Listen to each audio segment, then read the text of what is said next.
బెంగుళూరులో ఇల్లు అనేవి బాగా కాస్ట్ అవడంతో రెడిట్ లో గానీ ఇట్లాంటి సోషల్ మీడియా ప్లాట్ఫామ్స్ లో టెక్కీస్ బాగా డిస్కషన్ చేసుకుంటున్నారు. అండ్ ఒక జిస్ట్ ఆఫ్ ద డిస్కషన్ చూద్దాము. ఏమంటున్నారంటే ఒక ఎన్ఆర్ఐ ఇదివరకు బెంగళూరుకి వచ్చాడు, వచ్చి రెంట్ తీసుకున్నాడు, అపార్ట్మెంట్ రెంట్ తీసుకున్నాడు తన ఆఫీస్ కి దగ్గరలో. తర్వాత ఒక 7-8 మంత్స్ అయిన తర్వాత కంపెనీ చేంజ్ అయ్యాడు, అప్పుడు మళ్ళా ఆఫీస్ కి దగ్గర ఉన్న దాంట్లోకి మూవ్ అయ్యాడు అనమాట.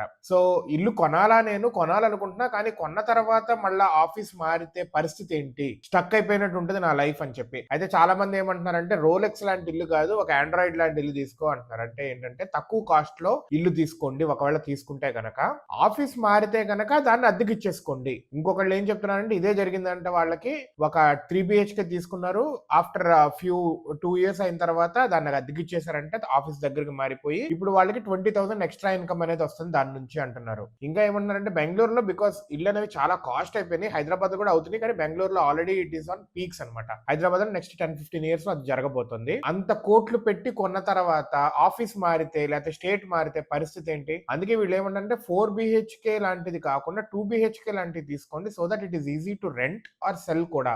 And ready to move in తీసుకోండి, కొంచెం కాస్ట్ ఎక్కువైనా కానీ ఓవర్ బేరాలు వద్దు, వచ్చింది తీసేసుకొని కొద్దిగా బేరమో చేసుకొని, సో దట్ మీరే అడ్వాంటేజ్ లో ఉంటారు ఫైనల్ గా అని చెప్పి అంటున్నారు. మనకి హైదరాబాద్ లో ఇప్పుడు ఏంటి, రెడీ టు బిల్డ్ ఒక 5 years తర్వాత 4 years తర్వాత ఇస్తాననేవి మనం తీసుకుంటాము, అవి వచ్చేస్తాయి. అది ఇచ్చే టైంకి మనం ఆఫీస్ మారిపోతే పరిస్థితి ఏంటి? ప్రాక్టికల్ గా ఆలోచిస్తే ఇదే జరుగుతుంది. సో హైదరాబాద్ లోనే ఉండాలి, ఈ జాబ్ పోతే ఇంకో జాబ్ అయినా హైదరాబాద్ లోనే చూసుకుంటా, లేకపోతే అదే బెంగళూరులోనే చూసుకుంటా, అదే సిటీలో చూసుకుంటా అంటే ఓకే, బిజినెస్ కి అలా కుదురుతుంది. ఐటీ అనేది అలా కాదు కదా. సో ఈ డిస్కషన్స్ బాగా అవుతుంది. సో ఎవరైనా ఇల్లు కొనాలి అనుకుంటే గనక ఇల్లు అనేది like it is a liability loan అయ్యేదాకా. సో తీసుకునే వాళ్ళు చాలా స్ట్రాటజిక్ డెసిషన్ అనేది తీసుకోండి, ఎమోషనల్ గా వెళ్ళిపోవద్దు.